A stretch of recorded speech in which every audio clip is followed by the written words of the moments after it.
ভুবনেশ্বর থেকে প্রায় 20 কিলোমিটার দূরে হীরাপুরে অবস্থিত 64 যোগিনী মন্দিরটি ভারতে অবস্থিত 4টি 64 যোগিনী মন্দিরের মধ্যে একটি।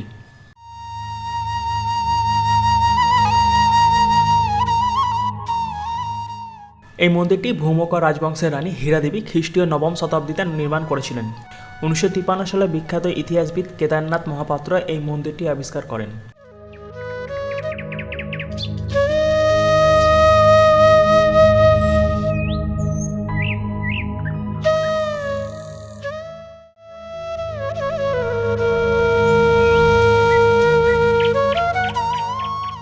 এই স্থানের বিরাজমান দেবী হলেন দেবী মহামায়া, যাকে যোগিনীদের একজন হিসাবে বিবেচনা করা হয়। হিন্দু পুরাণে যোগিনীরা হলেন ঐশ্বরিক নারী আত্মা, যারা অতিপ্রাকৃত শক্তির অধিকারী। প্রায়শই তাদের আধ্যাত্মিক মুক্তি ও সুরক্ষার জন্য সাধনা করা হয়।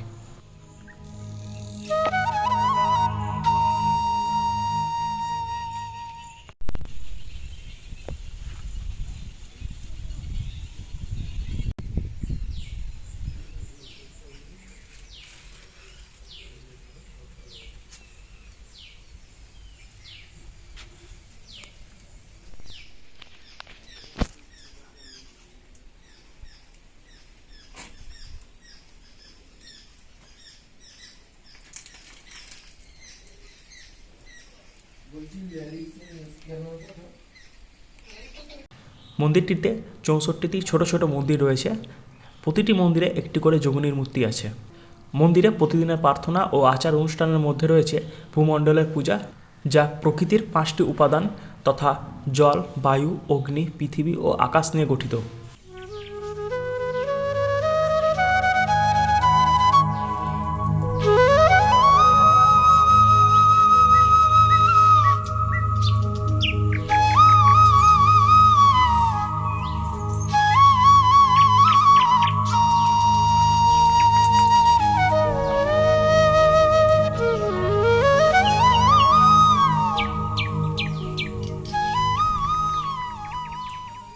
মন্দিরে যোগিনী সাধনার পাশাপাশি তন্ত্রচর্চাও অন্তর্ভুক্ত থাকে, যা আদিবাসী এবং গ্রামীণ ঐতিহ্যের সাথে দৃঢ়ভাবে সম্পর্কিত।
মন্দিরে পৌঁছানোর জন্য প্রথমে ভুবনেশ্বর রেল স্টেশন লাগোয়া বাস স্ট্যান্ড অথবা মাস্টার ক্যান্টিন থেকে বাস ধরে বালাকাটি বাজারে নেমে সেখান থেকে অটো বা টেম্পো ধরে হীরাপুর গ্রাম।